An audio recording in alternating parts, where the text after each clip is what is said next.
Good evening सभी को, और आई होप आप क्लासेस में आ गए होंगे, क्योंकि अभी 1-2 दिन आप दशहरे के चक्कर में क्लासेस अटेंड नहीं कर रहे हैं, है ना। और फिर कहेंगे मैम बैकलॉग हो गया, तो फिर भाई जल्दी करो, ऐसे नहीं करते, क्लासेस तो लेनी ही है रोज, जबकि दशहरे की तो छुट्टी रखी थी। उसके बाद भी चलिए L8 आज हम करने वाले हैं, जो कि हमारा क्लास 12th का चैप्टर चल रहा है। और आपको पता है अब 3 चैप्टर्स और बचे हैं, और 12th का सिलेबस जो है, जैसा कि मैंने आपसे प्रॉमिस किया था, नवंबर मेरा टारगेट था, और मुझे उम्मीद है कि हम नवंबर तक 12th का सिलेबस कंप्लीट कर लेंगे। ठीक है, चलिए। और कुछ बच्चे तो कहते हैं मैम आप 13 पे चल रहे हैं, हम 7 पे चल रहे हैं, हमारा तो भाई पूरा बैकलॉग ही बहुत लंबा है, तो उसी के लिए आपको टाइम दे रहे हैं भाई, नवंबर में कंप्लीट कर देंगे, फिर आपके पास पड़े बढ़िया से महीने, वहाँ पे आपको प्रैक्टिस करें, क्वेश्चन सीरीज देखें, है ना, ये सारी चीज़ें करनी है। और मेरे को लगता है कि जो ऐप पर हम प्रैक्टिस क्वेश्चन डालते हैं वो भी आप लोग देखते नहीं हैं, है ना, आपसे तो चैप्टर ही कंप्लीट नहीं हो रहे। तो आज हम जो है वो करने वाले हैं सम्मिष्टि वृद्धि, वृद्धि मॉडल, चर घातांक की वृद्धि, और उसके बाद सिग्मॉइड वक्र के भाग या अवस्थाएं। ठीक है, तो भाई जल्दी से सिलेबस कंप्लीट करो, क्योंकि जो डाउट्स मेरे पास आते हैं, मुझे लगता है आप 7-8 चैप्टर से अभी आगे ही नहीं बढ़े, मैं चल रही हूँ 13, तो फिर आप क्या करते हैं, उस चक्कर में आप 7-8 चैप्टर पढ़ रहे होते हैं। मैम की जो क्लास चल रही है 13 वाली, उसको ठीक है बाद में पढ़ेंगे, वो बाद आपका बैकलॉग बढ़ा रहा है। ठीक है, फिर पढ़ते रहना एक साथ, सब एक साथ मसाला डालोगे तो कुछ समझ में नहीं आएगी। अभी जो चल रहा है उसको साथ साथ लेते रहो। ठीक है, वही जो जहर का डोज है ना, धीरे धीरे जहर का डोज काम करेगा, तभी रेजिस्ट हो पाओगे। चलिए, तो सम्मिष्टि वृद्धि आज हम देखेंगे। क्या है सम्मिष्टि वृद्धि? सिंपल सा एक वर्ड है भाई, सम्मिष्टि हमने पढ़ा पॉपुलेशन। अब पॉपुलेशन में ग्रोथ कैसे होती है, तो आपको भाई 1-2 सीधी सी सिंपल सी बातें हैं कि जैसे स्पीशीज में ग्रोथ होती है वैसे ही पॉपुलेशन में होगी, जनन के द्वारा। देखो, एक तो है कि नया बच्चा जन्म लेता है तो सम्मिष्टि बढ़ती है।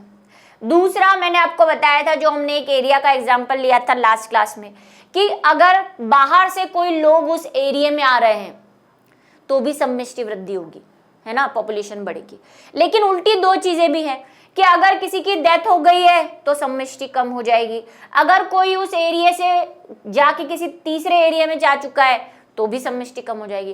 तो ये दोनों ही चीजें मैटर करती है, और फिर ओवरऑल हमारी पॉपुलेशन ग्रोथ निकाली जाती है। ठीक है, चलिए। किसी भी प्रजाति के लिए सम्मिष्टि का आकार स्थिर नहीं रहता, ये बात तो हम पहले ही पढ़ चुके हैं। स्टेबल नहीं है, पॉपुलेशन घटती बढ़ती रहती है, कोई जन्मा, कोई डेथ हो गई, उस हिसाब से।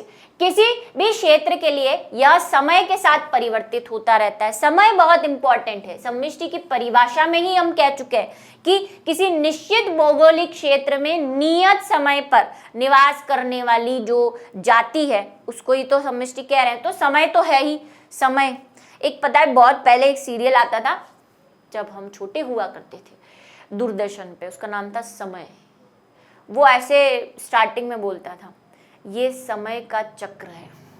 वो मेरे को उसकी आवाज़ आज तक ऐसे सुनाई देती है। और एक माइथोलॉजिकल सीरियल भी आता था, उसमें एक चक्रा बना हुआ आता था, शायद महाभारत ही था, उसमें वो बोलता मैं समय हूँ। फिर वो थोड़ा जैसे आजकल सीरियल्स में होता है ना, प्रीकैप बताते हैं, मतलब कल क्या बताया था वो बताते हैं, वो वैसे बोल के बताता था। तो ये मेरे को समय देख के वही याद आता है, समय। ठीक है, चलिए। किसी दिए आवास में किसी नियत समय पर सम्मिष्टि का घनत्व निम्न 4 मूल प्रक्रियाओं में बदलने के कारण घटता बढ़ता है, जो मैंने अभी अब जस्ट बोली। कौन सी 4 है?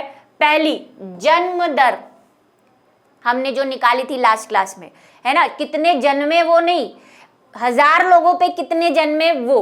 ठीक है, जो हमने निकाली थी, जैसे कि 8/20 करके हमने निकाला था, है ना, 0 पॉइंट जो है हमने निकाला था 0.4 निकाली थी जन्म दर 1 किलो की।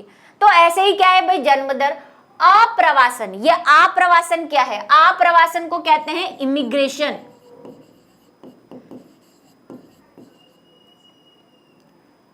इमिग्रेशन क्या होता है भाई? मैंने आपको बर्ड्स का बताया था कि बर्ड्स जो होते हैं वो माइग्रेट करते हैं,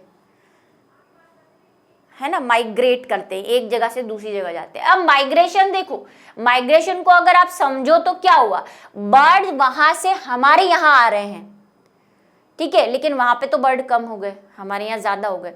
तो माइग्रेशन की प्रक्रिया दो भागों में चलती है। पहला है इमिग्रेशन या इमाइग्रेशन जिसको कहते हैं, ठीक है। तो इमिग्रेशन में क्या होता है, आप्रवासन। अब इसको याद कैसे रखोगे, आ मतलब आया है, मतलब हमारे पास आ रहा है, ठीक है। तो जब कोई चीज या कोई पॉपुलेशन किसी दूसरी जगह से हमारी पॉपुलेशन में आती है, जिसकी हम बात कर रहे हैं, ठीक है, उसको हम कहते हैं इमिग्रेशन यानी कि आप्रवासन। तो जन्म होगा तो भी पॉपुलेशन बढ़ेगी, और कोई दूसरा जना हमारी पॉपुलेशन में आएगा, आप्रवासन होगा तो भी पॉपुलेशन बढ़ेगी। समझ में आ गई। जबकि मृत्यु दर, वही फाइल सलट जाए किसी की, और उत्प्रवासन, उत्प्रवासन का मतलब होता है ई माइग्रेशन। ई माइग्रेशन देखो, ई से एग्जिट होता है, ई से एग्जिट, तो ई से ई माइग्रेशन याद कर लोगे। उत्प्रवासन, उत्प्रवासन मतलब कि वो जो यहाँ पे आया है वो कहीं से तो आया है, तो वहां पे उसका क्या हो गया, वहां पे तो उसका एग्जिट हो गया, उत्प्रवासन हो गया। तो दोनों ही चीजें, जहां पे आता है वहां पे तो अप्रवासन हो जाएगा, और जहां से आया है उसका तो क्या हो जाएगा, उत्प्रवासन हो जाएगा, क्योंकि वहां पे क्या हो चुकी है, पॉपुलेशन कम हो चुकी है, ठीक है। इमाइग्रेशन में क्या होता है, पॉपुलेशन आती है अंदर, जीव अंदर आते हैं, और ई माइग्रेशन में क्या होता है, उस पॉपुलेशन से जीव चले जाते हैं, एग्जिट हो जाते हैं। तो दोनों ही चीजें क्या करेगी, पॉपुलेशन को बढ़ाएगी या घटाएगी। ये तो बढ़ाएगी, इससे तो बढ़ेगी क्योंकि लोग आ रहे हैं, जन्म हो रहा है, और इससे क्या हो जाएगी, कम हो जाएगी, ठीक है। ये देखो, ये एनसीईआरटी में एक मस्त डायग्राम दे रखा है, बहुत सिंपल। ये रही आपकी पॉपुलेशन, जनसंख्या, जिसको एन से डिनोट करते हैं, जिसको हम कह रहे हैं समष्टि घनत्व, ठीक है, density, population density. Population density में ये आप्रवास हुआ है, मतलब ये आ रहा है तो प्लस का साइन लगा हुआ है, और इधर ये उत्प्रवासन हुआ है। मान लो 4 आदमी आए, उसकी जगह 6 चले गए, तो भाई नुकसान ही हुआ ना आपको। तो ये उत्प्रवासन यानी जाना, माइनस का साइन लगा हुआ है। ऐसे ही मृत्यु दर, मृत्यु होगी तो माइनस हो जाएगी पॉपुलेशन, जबकि जन्म होगा तो प्लस हो जाएगी, ठीक है। सिंपल है, इस डायग्राम में कुछ ज्यादा है नहीं। अच्छा, फिर कुछ 2-3 इक्वेशन दे रखी है, वो भी ऐसी हार्ड एंड फास्ट नहीं है, बस आपको थोड़ी सी लर्न करनी पड़ेगी। क्या कह रहा है ये कि अतः यदि t समय पर समष्टि का घनत्व n हो, क्या कह रहा है कि मान लो हम कोई पॉपुलेशन की स्टडी कर रहे हैं, है ना, पॉपुलेशन डेंसिटी स्टडी कर रहे हैं, तो हमने कहा कि जिस समय हमने उस पॉपुलेशन को देखा था उस समय उसका घनत्व n था, और क्योंकि जब हम किसी चीज को शुरू करते हैं, आप स्टॉप वॉच लगाते हैं, स्टॉप वॉच में शुरू करते हैं तो हम उसको कहते हैं 0 से शुरू करते हैं, है ना। तो हम जिस समय में उसकी गणना कर रहे हैं उसको हम कह रहे हैं t। तो मान लो t समय में किसी पॉपुलेशन की जो घनत्व था वो कुछ ऐसा है, ठीक है। घनत्व क्या होता है भाई, number of people upon time, है ना, कितने समय में कितने लोग रहते हैं वहां पे उस पॉपुलेशन में, उसी को तो हमने कहा था घनत्व। तो ये घनत्व था। अब इसी घनत्व यदि t+1, यानी कि मैं बोलूं कि अभी से 1 महीने बाद, तो t में ऐड हो जाएगा वो समय, है ना, t+1 महीना। तो यहाँ पे अब 1 महीना, क्योंकि हम बिल्कुल एग्जैक्ट टाइम नहीं ले रहे, 1 घंटा भी ले सकते हैं, 1 महीना भी ले सकते हैं, तो t+1। अच्छा, कुछ बुक्स क्या करती है, इसको 0 समय लेती है और इसको t समय लेती है, तो वो भी गलत नहीं है। अगर आप इसको 0 मान रहे हो तो 0 से t हो गया, और अगर इसको t मान रहे हो तो t+1 हो गया, मतलब कुछ बढ़ गया, उसमें समय बढ़ गया ना। तो t+1 में उसका घनत्व कितना होगा, तो उसके लिए आपकी बुक ने एक इक्वेशन दे रखी है, n+t+1, यानी कि अभी वाली, कब वाली, बढ़ने या घटने के बाद की, ठीक है। बढ़ने या घटने के बाद जो पॉपुलेशन होती है वो एंटी, जो पुरानी पॉपुलेशन थी, कौन सी, एंटी पॉपुलेशन, ये वाली, ये जो पॉपुलेशन थी, टी समय पे थी इसलिए हम इसको एनटी लिख सकते हैं। इस पॉपुलेशन में जितने बच्चों ने जन्म लिया, यानी कि बर्थ रेट, बी क्या है यहाँ पे, बर्थ रेट मतलब जन्म दर, और डी क्या है यहाँ पे, डेथ रेट यानी कि मृत्यु दर। आई क्या है यहाँ पे, इमिग्रेशन मतलब लोगों का आना, और हमने कहा कि जन्म लेने से और लोगों के आने से तो जनसंख्या बढ़ेगी, इसलिए प्लस का साइन है, और मृत्यु होने से और लोगों के चले जाने से जनसंख्या कम हो जाएगी। तो हमें क्या करना पड़ेगा भाई, दोनों मिलाने पड़ेंगे ना, कितने गए कितने आए सबको मिला के मेल जोल रखना पड़ेगा। तो एक इक्वेशन जो हमारे सामने आती है वो कुछ ऐसी होती है, ठीक है। यहाँ पे जो है माइनस का साइन लगेगा, क्योंकि जितने थे उसमें हमने कितने जन्मे और कितने आए वो प्लस कर दिए, और जितने मरे और कितने गए उसको माइनस कर दिया, ठीक है। चलो ये इक्वेशन समझ में आ गई, ये बस इतना ही लिखना है आपको, ज्यादा कुछ नहीं लिखना। और क्या लिख सकते हो भाई, ये लिखोगे आपकी ये बी क्या है, तो बी जन्म दर है, ये तो लिख सकते हो ना, मैंने ऊपर वैसे लिख दिया। डी मृत्यु दर है, ऐसे ही आई लिख दोगे, आप्रवासन है, और ई क्या है, वैसे कैपिटल ई दे रखा है यहाँ पे, कैपिटल ई क्या हो गया, उत्प्रवासन हो गया। एन टी क्या है, एन टी पुरानी वाली जनसंख्या है, और एन टी प्लस 1 नई वाली जनसंख्या है, न्यू। अब मैंने आपको कहा किसी बुक में उसको N0 भी लिख रखा है एन टी को, तो फिर इसको एन टी लिख रखा है, क्योंकि 0 समय पे इतनी थी तो टी समय पर एन टी हो गई, ठीक है। तो वो आप कंफ्यूज मत होना इससे। नेक्स्ट है वृद्धि मॉडल। अब ये वृद्धि कम हो रही है ज्यादा हो रही है, तो इसको समझने के लिए हमने वृद्धि मॉडल का यूज किया, मॉडल्स बनाए हुए हैं कि वृद्धि कैसे बढ़ती है कैसे घटती है उसको समझने के लिए, ठीक है। समय के साथ समष्टि वृद्धि विशिष्ट व पूर्वानुपातित तरीकों से होती है, इसे वृद्धि मॉडलों द्वारा जाना जा सकता है। दो वृद्धि मॉडल है हमारे पास, एक तो है चर घातांकी वृद्धि, ठीक है, और दूसरी है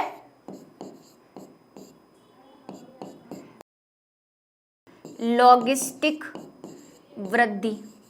वैसे तो कई लोग इसको लॉजिस्टिक भी बोलते हैं, ठीक है, दोनों ही सही है, एनसीईआरटी का जमाना है।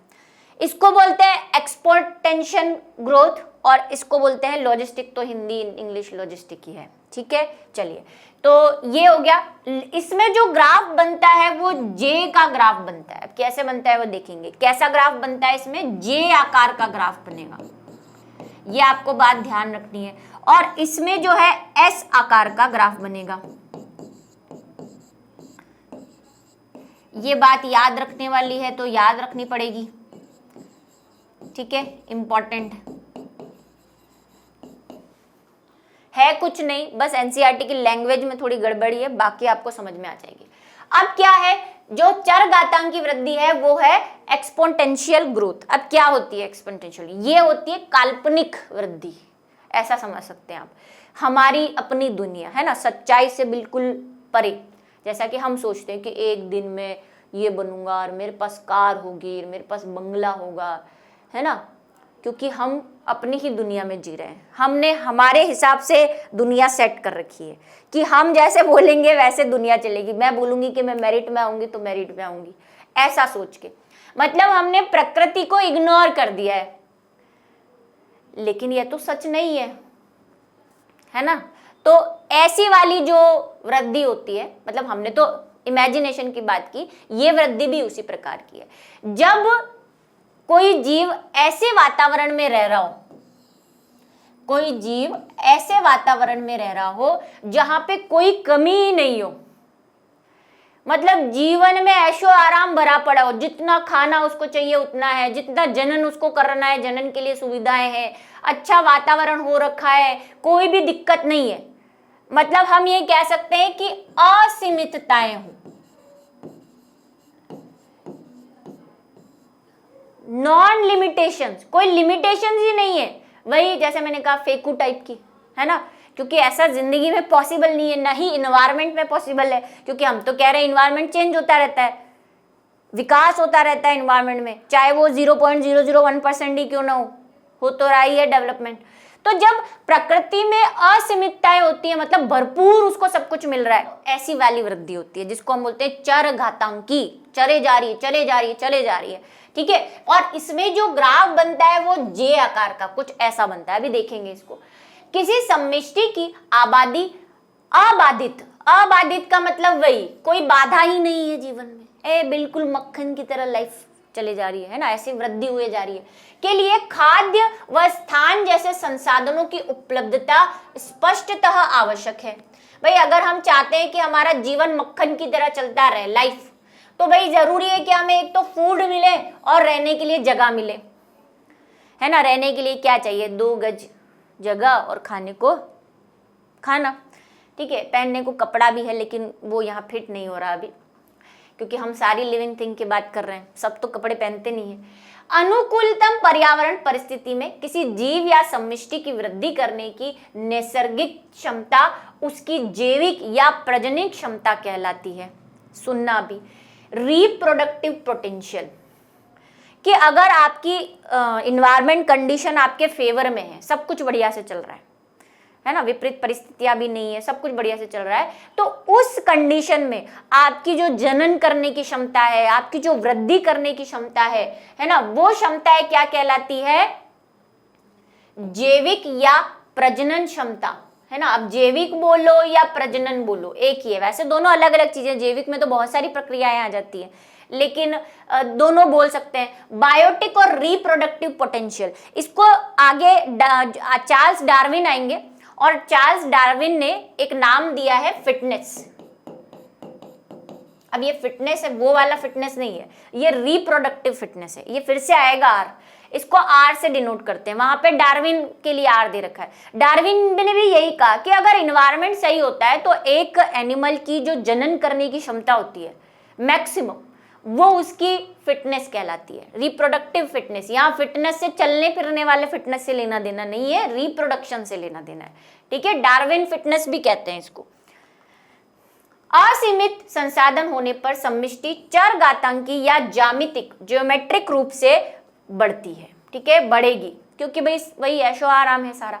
अब इसका ग्राफ कैसा होता है, इसका ग्राफ देखो ऐसा होता है,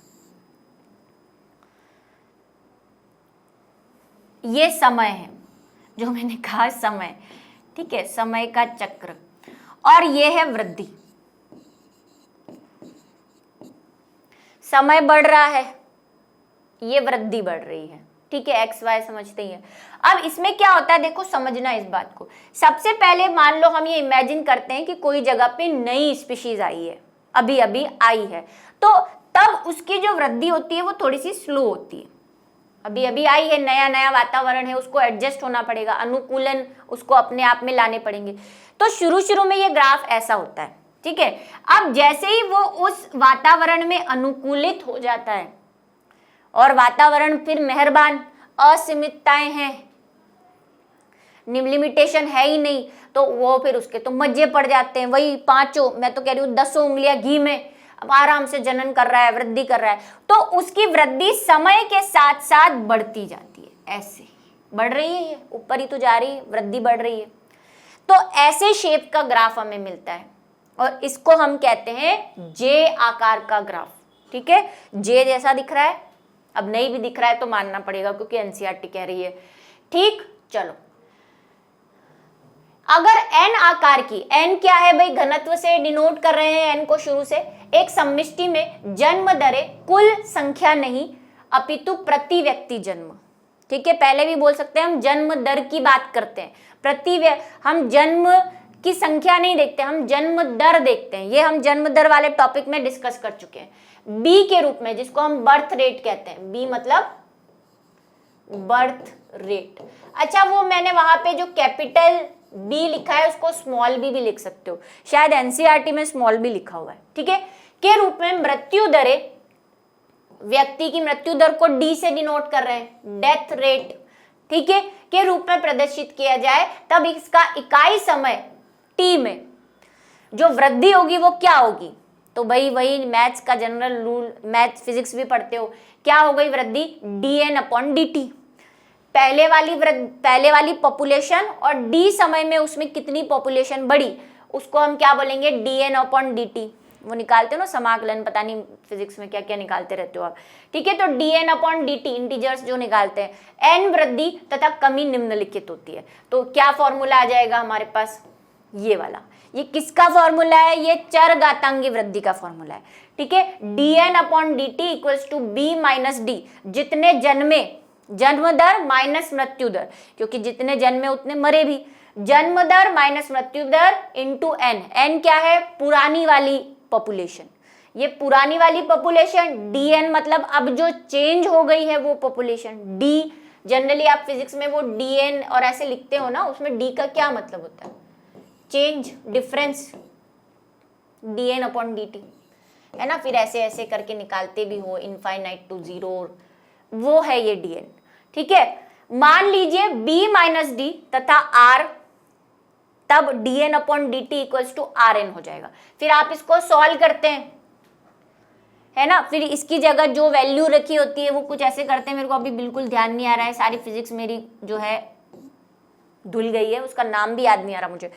तो उसको सॉल्व करते हैं, तो यहाँ पे मैं 0 रख दूं और यहाँ पे n रख दूं, यहाँ पे 0 और यहाँ पे r रख दूं, तो मेरी क्या आ जाएगी, rn, है ना। ऐसे ही इसका समाकलन निकालेंगे, ऐसे इसका निकालते हैं। तो इसको सॉल्व करने पे हमें सॉल्व नहीं करना ना, एनसीईआरटी सॉल्व करने वो कह रही है, एनसीईआरटी डायरेक्ट कह रही है कि इसको जब सॉल्व करेंगे आप ऐसे dn dt निकालेंगे, तो हम ये कह सकते हैं dn dt rn के बराबर है। और ये r क्या है, r ये फिटनेस, जो डार्विन फिटनेस के नाम से फिर आएगी, कि जब सीमितताएं नहीं होती तो एक जैविक या जीव की जो मैक्सिमम प्रजनन क्षमता होती है उसको हम कह रहे हैं r, ठीक है। क्या क्या है ये जरा देख लो, यहाँ पे मैंने लिख दिया है कौन सी चीज क्या है, ठीक है। ये सारी चीजें इस समीकरण में r प्राकृतिक वृद्धि की नैसर्गिक दर यानी कि इंट्रिंसिक रेट यानी कि नेचुरल इंक्रीज कहलाती है। इंट्रिंसिक रेट का मतलब वही कि सारा वातावरण बढ़िया है तो आपकी जीवन में या जैविक क्रियाओं में जो वृद्धियां हो रही हैं, जिस तरह से चल रही है, इंट्रिंसिक का मतलब अंदरूनी, अब उसमें जनन भी आ गया, ठीक है। मैंने आपसे पहले ही कह दिया, ये फिर से आएगा r, अब डार्विन फिटनेस के नाम से आएगा, ठीक है। तो ये क्या है, इंट्रिंसिक फैक्टर है यार। तो इसको हम कैसे लिख सकते हैं, अगर b माइनस डी को r कर दें तो dn अपॉन dt क्या हो जाएगा, r अपॉन n। इसकी जगह हमने क्या रख दिया, इसकी जगह हमने r रख दिया, rn। तो नया फॉर्मूला क्या बन गया, dn अपॉन dt rn, ठीक है। अब है जे वक्र की कहानियां, कि जे जो ग्राफ है, जे ग्राफ वो कैसा दिखता है और उसमें कितनी फेज होती है। एनसीईआरटी में भी दे रखा है, लेकिन एक एक दो दो लाइनें दे रखी है, उसको मैंने थोड़ा टॉपिक बना के शो कर दिया है कि अभी हमने देखा कि जो जे ग्राफ है वो ऐसा है। अब इसमें आपको दो तरह की लाइंस दिख रही होगी, एक तो ये दिख रही है सीधी वाली, ये जो मैंने कहा शुरुआत में होती है, और उसके बाद दिख रही है ये वाली। तो जे ग्राफ को दो टुकड़ों में हम बांटते हैं। पहला है जिसको हम कहते हैं लैग अवस्था। अब किसी बुक में आपको लाग अवस्था भी लिखा होगा तो भाई बुरा मत मानना, क्योंकि वो उसने यहां से लिखा है, वैसे ये लैग है, लैग फेज, ठीक है, और एक्सपोनेंशियल फेज, दो, ठीक है। क्या है लैग फेज, इस अवस्था वृद्धि की दर धीमी व नगण्य होती है। क्यों धीमी व नगण्य होती है, क्योंकि मैंने आपको कहा जीव नया नया आया है अभी, है ना। जब नया नया आएगा तो उसको टाइम लगेगा एनवायरनमेंट में अडेप्ट होने के लिए, अनुकूलित होने पे, तब उसकी संख्या में या तो वृद्धि होगी नहीं, जैसे मैंने यहाँ पे बिल्कुल स्ट्रेट लाइन बनाई है, या तो होगी ही नहीं, है ना, या तो होगी नहीं, और होगी तो भी बिल्कुल नगण्य की तरह होगी, है ना, नहीं मान सकते उसको। तो इसको हम बोलते हैं लैग, लैग अवस्था। ये एस वाले में भी आएगी। यह अनुकूलन की अवस्था की परिचायक है, मतलब कि अभी अनुकूलन चल रहा है। फिर होती है घातांकी अवस्था, जिसको हम बोलते हैं एक्सपोनेंशियल फेज, ये हो गई बाद वाली। अब धीरे धीरे जैसे इन्वायरमेंट में वो अडॉप्ट हो गया तो उसको पता चला कि यार या तो मजे ही मजे है, बढ़िया से वृद्धि करो, कौन रोक रहा है। तो उसने शुरू कर दी अपनी कहानी, ये लो कर ली वृद्धि। अब ये वाला जो ग्राफ बना है लंबा सा, ये ग्राफ है, वो है ये घातांकी अवस्था, जिसमें एनिमल या लिविंग थिंग मैक्सिमम ग्रो कर लेता है। और ये हम कौन सी बातें कर रहे हैं, काल्पनिक बातें कर रहे हैं, क्योंकि हम कह रहे हैं कि ये ऐसे एनवायरनमेंट में जीव रहते हैं जहाँ पे कोई लिमिटेशंस नहीं है, लेकिन ऐसा पॉसिबल नहीं है एनवायरनमेंट में, है ना। ये बात मैं पहले ही कर चुकी हूँ, क्योंकि ये तो हम हवाओं में बातें कर रहे हैं, लेकिन ऐसा हो सकता है कुछ टाइम के लिए, है ना। ऐसा नहीं है कि ये वाली चीज कभी होगी ही नहीं, होगी, लेकिन हम ये अब दूसरा ग्राफ पढ़ेंगे, एस ग्राफ, वैसी होगी, कुछ टाइम के लिए होती है, क्योंकि इन्वायरमेंट में कभी ना कभी लिमिटेशन जरूर आएगी, क्योंकि इन्वायरमेंट में आपको पता है हर चीज का साइकिल चलता है और हर चीज बैलेंस है। ऐसा नहीं है कि कुछ चीज है तो है ही है ना, कमी होगी सो होगी। जैसे आज हम कहते हैं कि हमें एनर्जी जो है, पेड़ जो है खत्म हो रहे हैं, जल जो है, पहले कहते थे जल तो असीमित है, लेकिन अभी भी जल की कमी हो रही है ना, तो लिमिटेशंस आएगी। यह तीव्र वृद्धि की अवस्था है, ठीक है। इसमें वृद्धि कैसी होती है, तीव्र। और इस पे भाई नीट में भी क्वेश्चंस आए हुए हैं, ये ग्राफ पे। यह तब तक आबाद रूप से जारी रहती है जब तक संसाधनों की आपूर्ति पर्याप्त रूप से होती है, मतलब अनलिमिटेड मिलता रहे। बरसात के दिनों में जैसे बरसाती कीड़े, उनकी एक लिमिट है ना। जैसे बरसात आती है उनको लगता है यार अपनी तो निकल पड़ी, तो देखा होगा आपने कीड़े ही कीड़े होते हैं, वो कैसी वृद्धि शो करते हैं, इस प्रकार की। लेकिन बरसात खत्म होने जाने के बाद उनकी जनसंख्या कम हो जाएगी। तो ये वाला जो ग्राफ है वो हमेशा नहीं रहेगा, कभी ना कभी तो मौत उनकी लिखी है, कभी ना कभी तो उनकी संख्या में कमी आनी ही है, ठीक है। लेकिन अगर हम इस ग्राफ का कोई एक एग्जाम्पल लेना चाहें तो वो ये ले सकते हैं, बरसात के दिनों में अनेक कीटों में इस प्रकार की वृद्धि दे, बढ़ते जाते हैं, क्योंकि बराबर उनको बारिश मिल रही है और बराबर वो जनन करे जा रहे हैं, ठीक है। अच्छा, इसके लिए हम क्या दे सकते हैं, इसके लिए हम वही जो हमने dN/dt वाला एक फॉर्मूला दिया था, वैसा ही एक ये है, NT = N0ERT। अब मैंने आपसे कहा था कि कई जगह पे जो शुरुआती है उसको N0 लिखा हुआ है और T समय बाद NT लिखा हुआ है, तो NCERT ने ये भी लिखा हुआ है। ये किसका समीकरण है, ये समीकरण है चरघातांकी वृद्धि का, वो भी चरघातांकी का ही है, लेकिन वो दूसरे तरीके से, वो जन्म और मृत्यु के हिसाब से। तो ये दोनों आपको याद रखने हैं, ये वाला भी और अभी जो आया है वो भी।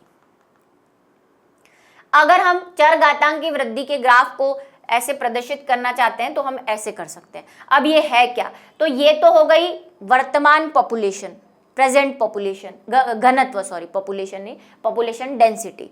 ये हो गई पहले वाली, टी समय पहले वाली पॉपुलेशन।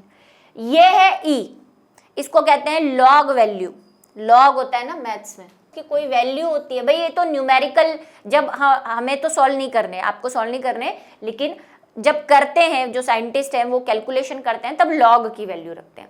आर पता ही है आपको, इंट्रिंसिक फैक्टर है, और टी समय है, ठीक है। ये देखो, यहां से मैं मिटा दूं, सब यहाँ लिखा हुआ है, देख लो आप। समय टी के बाद समष्टि घनत्व है NT, N0 शून्य समय पे जहां से हमने शुरू की थी समष्टि घनत्व, R प्राकृतिक वृद्धि का इंट्रिंसिक फैक्टर यानी कि जो नैसर्गिक वृद्धि है, और E प्राकृतिक लघु गुणक, लघु गुणक मतलब वही लॉग, ठीक है, का आधार, जिसकी वैल्यू आपको NCERT में ये दे रखी है कि लॉग की इतनी वैल्यू, हालांकि आपको न्यूमेरिकल दिए नहीं है लेकिन फिर भी। अच्छा, एक और चीज, एक आपको NCERT ये भी कहती है कि अगर हम ये निकालें अलग अलग पॉपुलेशन, तो कुछ आपको एग्जाम्पल दे रखे हैं इसके, कि अगर हम ये इंट्रिंसिक रेट निकालें किसी किसी की, तो हम ये कहते हैं कि इंट्रिंसिक रेट जो है वो मानव में 0.0205 तक हो सकती है। एक आपको शायद चूहों में दे रखी है, चूहों में 0.015, ऐसे कुछ 2-3 वैल्यूज दे रखी है, वो आप देख लेना NCERT के अंदर, तो इस पैराग्राफ के साथ ही दे रखी है। वैसे 2 तो मैंने लिख दी है, एक शायद कीटों की भी दे रखी है, 3 दे रखी है, तो वो आप देख लेना। वैसे अभी तक कोई इस पे क्वेश्चन नहीं पूछा गया है, लेकिन वही मैंने कहा NCERT की हर लाइन बहुत इंपॉर्टेंट है, ठीक है, तवज्जो तो देनी पड़ेगी। अब है लॉजिस्टिक वृद्धि, और इसमें कौन सा ग्राफ बनेगा, इसमें ग्राफ बनेगा एस ग्राफ। ये है हमारी असली जिंदगी, सच्चाई की दुनिया, जमीन पे जब पैर रखते हैं तब वाली दुनिया, वो ऐसी वृद्धि होती है। अगर आपको पूछ ले कि नेचर में अधिकतर किस प्रकार की वृद्धि पाई जाती है, तो लॉजिस्टिक वृद्धि पाई जाती है, ठीक है। और मैंने कहा इसको लॉजिस्टिक भी लिखा हुआ है और लॉजिस्टिक भी लिखा हुआ है, दोनों ही सेम है। कुछ रेफरेंस बुक लॉजिस्टिक भी लिखती है, ठीक है, क्योंकि वो उसको लॉग कह रहे हैं, उसको लैग कह रही हैं, इसलिए फिर वो लॉजिस्टिक लिखती है। लॉजिस्टिक भी सही है, एनसीईआरटी तो लॉजिस्टिक लिखती है, एनसीईआरटी में लॉजिस्टिक लिखा हुआ है। प्रकृति में किसी भी प्रजाति की समष्टि के पास इतने असीमित संसाधन नहीं होते जितने कि आप पहले उड़ रहे थे। इतने असीमित संसाधन नहीं है, कभी ना कभी प्रकृति एक लिमिट तक ही आपको सब कुछ दे पाएगी। ऐसा नहीं कि खाना है तो भरपूर खाना है, जैसे जैसे आपकी जनसंख्या बढ़ेगी वो खाना कम पड़ने लग जाएगा, जैसे कि अभी पड़ रहा है। हम क्यों पॉपुलेशन कम कर रहे हैं, क्योंकि हम कह रहे हैं कि पॉपुलेशन बढ़ रही है लेकिन हमारे पास खाद्यान्न उतने नहीं है। इससे पहले वाले चैप्टर में यही पढ़ के आए हम कि हमारे पास इतने % खाद्यान्न नहीं है पर पॉपुलेशन, प्रोटीन नहीं मिल पा रहा, दूध नहीं मिल पा रहा। तो नेचर आपको कंट्रोल करेगी, उसके पास असीमित संसाधन नहीं है, नहीं होते कि लगातार चरघातांक की वृद्धि होती रहे। हमेशा आप जे आकार से वृद्धि नहीं कर सकते। इसके कारण समष्टि के जीवों में सीमित संसाधन के लिए प्रतिस्पर्धा होती रहती है, कंपटीशन। जितने लोग उतना कंपटीशन, जितने जीव जनन के लिए, खाने के लिए, उतना ही कंपटीशन बढ़ता जाएगा, प्रतिस्पर्धा। धारण क्षमता क्या है, एक वर्ड दे रखा है आपको जिसको के से डिनोट करा हुआ है, कैपिटल के। क्या है धारण क्षमता, सुनना, परिभाषा आ रही है, यह किसी प्रजाति के जीवों की वह अधिक से अधिक संभावित संख्या है जो कोई आवास या पर्यावरण वहन या पोषित कर सकता है, ठीक है। आपकी जनसंख्या की वह मैक्सिमम लिमिट जब आपको पर्यावरण सहन कर ले कि बस भाई यहां तक मैं तेरी पॉपुलेशन को या वृद्धि को सहन कर सकता हूं, इसके बाद मैं कोई मदद नहीं कर पाऊंगा। पर्यावरण ऐसे चिल्ला चिल्ला के कह दे बस, जैसे कि हमसे कह दिया गया कि भाई पॉपुलेशन कम कर लो, पॉपुलेशन कम कर लो, क्योंकि संसाधन नहीं है, प्रोटीन कम है, दूध कम है ना, अनाज कम है, लोग भूखे मर रहे हैं। ये जो है वो क्या है, कैरिंग कैपेसिटी। इस पे क्वेश्चन बन सकता है कि कैरिंग कैपेसिटी क्या होती है, ठीक है। धारण क्षमता क्या होती है, तो क्या है धारण क्षमता, परिभाषा दे रखी है, बता दी है मैंने आपको। एनसीईआरटी में तो इतनी क्लियर नहीं लिखी हुई है कि वह अधिक से अधिक संभावित जनसंख्या, मतलब आप जितना सोच सकते हो उतना सोच लो, लेकिन तब तक जब तक कि वो आवास या पर्यावरण आपको सहन कर सके, मतलब आवास या पर्यावरण आपको पोषित कर पाए, आपको वहन कर पाए, आपको सपोर्ट कर पाए, कर सकता है, तथा इसके बाद कोई वृद्धि संभव नहीं है। फिर वृद्धि नहीं होगी, अगर होगा तो विनाश होगा, ठीक है, ये वाली बात है। तो इसे कहते हैं के से प्रदर्शित करते हैं। सीमित संसाधन के साथ वृद्धि कर रही समष्टि में समय टी के संदर्भ में एन का आरेख एक एस आकार का वक्र बनता है, ठीक है, और इसे हम सिग्मोइड वक्र, जो एस आकार का ग्राफ बनेगा उसको क्या कहते हैं, सिग्मोइड ग्राफ। कैसा बनता है ये देखो, ऐसा।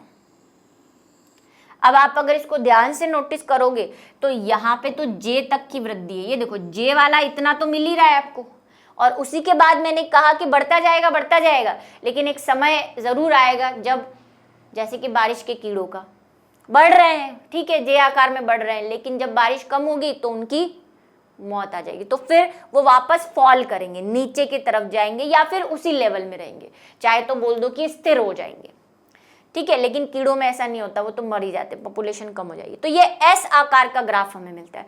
तो दो फेज तो इसमें सेम रहेगी, एक तो लेग फेज और एक बढ़ने वाली, दो और फेज इसमें जुड़ जाएगी, ठीक है। देखते हैं उस फेज को, ये नोट कर लेना बेटा, आपके एनसीईआरटी में ये फेज वगैरह कुछ नहीं दे रखा है।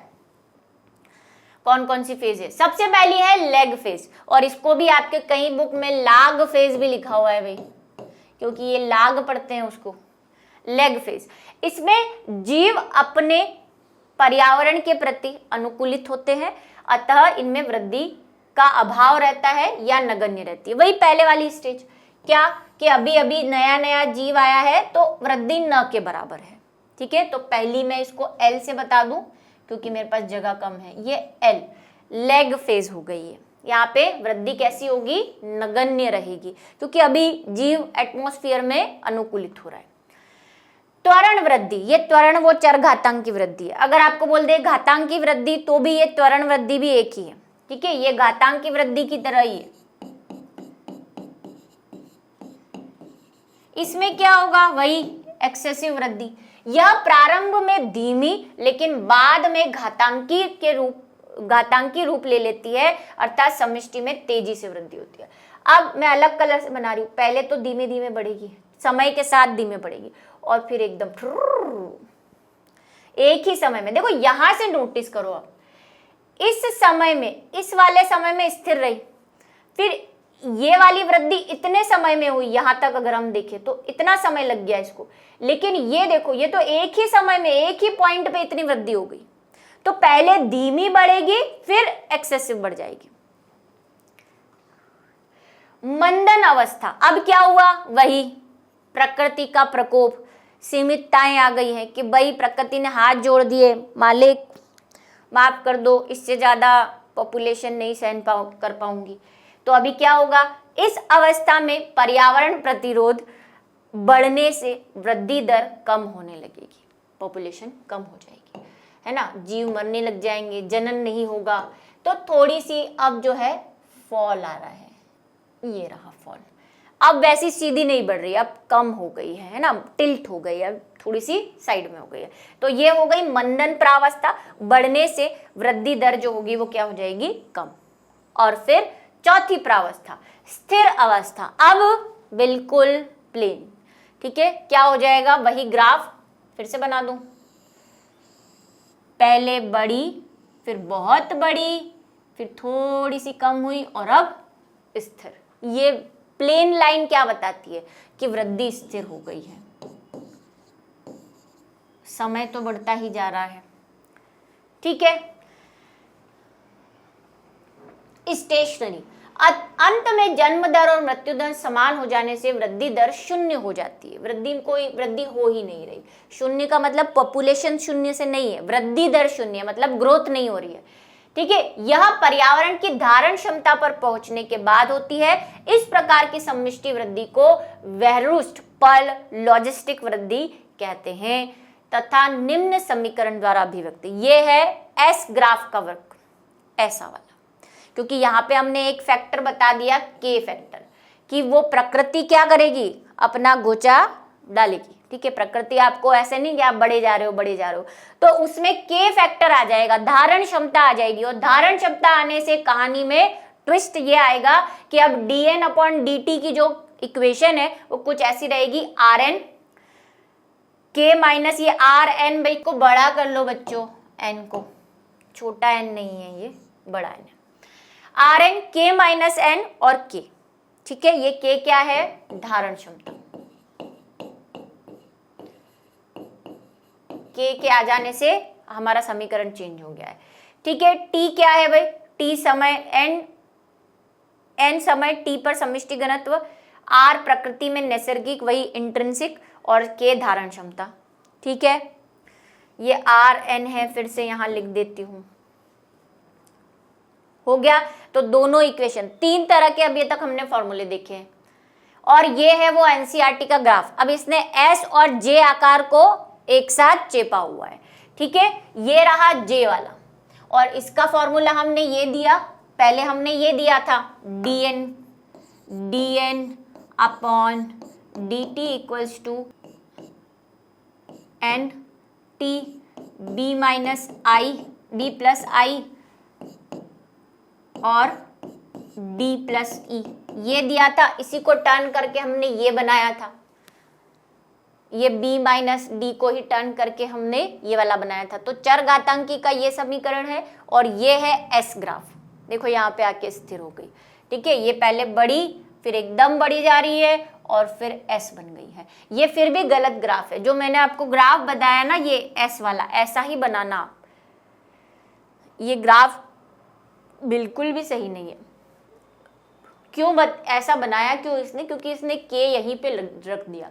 थोड़ा सा के ऊपर रखते तो थोड़ा एस शेप अच्छे से आता, ठीक है। इसीलिए ये के की वजह से ये ग्राफ ऐसे तो दिख ही रहा है आपको एस, लेकिन थोड़ा सा और कर्व दे देते तो ज्यादा बेटर था, ठीक है।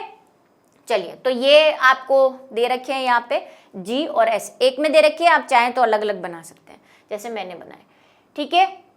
तो 2 समीकरण हो गए और यही इस टॉपिक का सार था कि आपको समष्टि ग्रोथ कैसे होती है। ये बहुत इंपॉर्टेंट टॉपिक है, एग्जाम में पूछा जा सकता है, इसलिए इसको अच्छे से समझ के लर्न कर ले, ठीक है। चलिए नेक्स्ट क्लास में मिलेंगे, तब तक के लिए